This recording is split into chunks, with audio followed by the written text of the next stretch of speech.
السلام علیکم ورحمۃ اللہ وبرکاتہ۔ جی الحمدللہ حج کی فلائٹ شروع ہو رہی ہیں اور حجاج کرام کو اس کی بہت فکر ہے کہ وہ اپنے متعلقہ مسائل جانیں، دریافت کریں۔ بہت سے تربیتی کنونشن بھی ہو رہے ہیں، تربیتی مجالس بھی ہو رہی ہیں، اس میں بھی حجاج کرام شریک ہو رہے ہیں۔ لیکن ثانیہ یہ ہے کہ پاکستان کے اکثر حجاج کرام بلا سیکھے چلے جاتے ہیں، تو ہم اپنے ساتھیوں کے اصرار پر یہ کچھ کلپ بنا کے گروپ میں بھیج رہے ہیں، چھوٹے چھوٹے، تاکہ ہر موضوع پر جسے جو چیز چاہیے وہ دیکھ کے تو اپنے متعلق مسائل معلوم کر لے۔ مختصر کریں گے، زیادہ باتیں نہیں جو غیر ضروری ہیں، وہ ان کا وقت نہیں ہے اور پھر دیکھنے والوں کے پاس بھی آج کے وقت نہیں ہوتا۔ ہم شروع کرتے ہیں جی لاہور، کراچی، ملتان، پشاور، کوئٹہ، مطلب پاکستان سے حج کے لیے روانگی۔ جب حج کے لیے روانگی کا وقت آئے، جو ہمارے حجاج کرام تو شروع میں مدینہ منورہ جا رہے ہیں، ان کے بارے میں بعد میں گفتگو کریں گے۔ جو جا رہے ہیں جدہ، پہلے مکہ مکرمہ، چونکہ انہوں نے احرام کے ساتھ جانا ہوتا ہے تو ہم اس پہ گفتگو کرتے ہیں، احرام کا طریقہ اور احرام سے متعلقہ مسائل۔ لوگ سمجھتے ہیں احرام دو چادریں اوڑھنے کا نام ہے، ایسا نہیں ہے۔ احرام دو چادریں اوڑھنے کا نام نہیں ہے، احرام ایک حالت کا، ایک کنڈیشن کا نام ہے۔ چونکہ اس حالت میں مرد سلے ہوئے کپڑے نہیں پہن سکتے، اس لیے پھر انہوں نے لامحالہ جسم تو ڈھانپنا ہے، اس کے لیے دو چادریں ہی اوڑھیں گے۔ تو وہ احرام کی چادریں ہوتی ہیں، وہ دو چادریں، خود احرام نہیں ہوتا۔ احرام کا مطلب یہ ہے کہ آدمی نیت کرے اللہ کے گھر جانے کی اور اس میں عمرہ یا حج کی نیت کرے۔ جب آپ نے احرام باندھنا ہے تو اس میں بہتر یہ ہے غسل کر لیں، اور اس غسل میں چونکہ ابھی احرام نہیں شروع ہوا، آپ شیمپو، صابن وغیرہ، ٹوتھ پیسٹ وغیرہ سب کچھ استعمال کریں، اور اس غسل میں آپ جسم کے غیر ضروری بالوں کی صفائی بھی کر لیں۔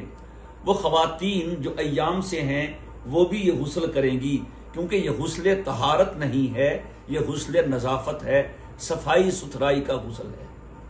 غسل کرنے کے بعد مرد حضرات اپنے کپڑے نہیں پہنیں گے، بلکہ وہ دو چادریں اوڑھ لیں گے، ایک نیچے لنگی کے طور پہ اور دوسرے جسم کے اوپر کے حصے میں کرتے کی جگہ پہ، اور 2 رکعت نفل پڑھیں گے۔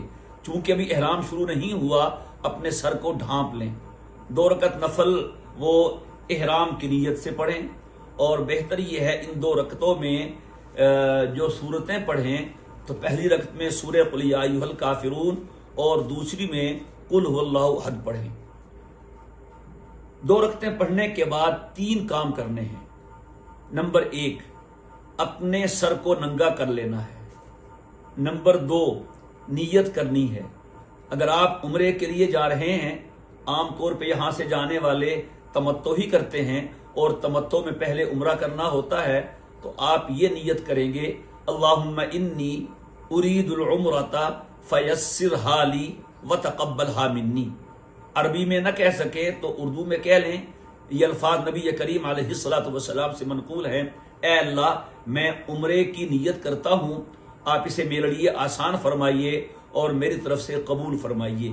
یہ نیت کر کے پھر آپ نے 3 مرتبہ تلبیہ پڑھنا ہے، لبیک اللہم لبیک، لبیک لا شریک لک لبیک، ان الحمد والنعمت لک والملک لا شریک لک۔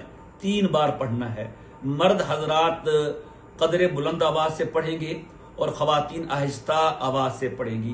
اس کے بعد 1 مرتبہ یہ بھی کہہ لیجئے، لبیک بعمرۃ، اے اللہ میں عمرے کے لیے حاضر ہو رہا ہوں۔ جب آپ نے نیت کر کے حج کی یا عمرے کی تلبیہ پڑھ لیا تو آپ کا احرام شروع ہو گیا، احرام کی پابندیاں لاگو ہو گئی۔ اس میں مردوں کے لیے سلا ہوا کپڑا پہننا، اپنے سر کو اور چہرے کو ڈھانپنا، بند جوتا پہنا، کہ پاؤں کی جو درمیان میں ابری ہوئی ہڈی ہے وہ چھپ جائے، خوشبو لگانا، جسم کے کسی بھی حصہ سے بال کاٹنا، ناخن کاٹنا، خوشبو لگانا، اور میاں بیوی کے جو ازدواجی تعلقات ہیں اس حوالے سے کوئی گفتگو یا کوئی عمل کرنا یہ ممنوع ہو جاتا ہے۔ بعض حضرات یہ مشورہ دیتے ہیں کہ صاحب آپ ابھی نیت نہ کریں، جب جہاز میں بیٹھ جائیں اور جہاز اڑنے لگے تو نیت کریں۔ کیوں بھائی؟ کہ جی احتیاط یہ ہے۔ کیا احتیاط ہے؟ ہو سکتا ہے جہاز نہ اڑے، بھی کیوں نہ اڑے؟ ہو سکتا ہے جہاز لیٹ ہو جائے تو کیا ہو گیا؟ مسنون طریقہ یہی ہے، صرف اس گمان پہ کہ جہاز لیٹ ہو سکتا ہے اور ہمیں 1-2 گھنٹے مزید احرام میں لاؤنج میں گزارنے پڑ سکتے ہیں، تو اس مسنون طریقے کو چھوڑ دینا ہم اس کو مناسب نہیں سمجھتے۔ آپ یا تو گھر سے رہاں بات کے جائے، یا ایئرپورٹ میں وہ نماز کی جگہ بنی ہوتی ہے، غسل خانے بھی ہوتے ہیں، تو آپ ہمارا تو مشورہ یہی ہوتا ہے کہ آپ خواہ مخواہ اس طرح کے ایک عذر کی وجہ سے، ایک وہم کی وجہ سے کہ یہ ہو سکتا ہے، ہو تو پھر کیا نہیں سکتا، تو اس مسنون عمل کو نہ ترک کریں، بلکہ غسل کرنے کے بعد 2 رکعت نفل پڑھیں اور اس کے بعد پھر آپ نیت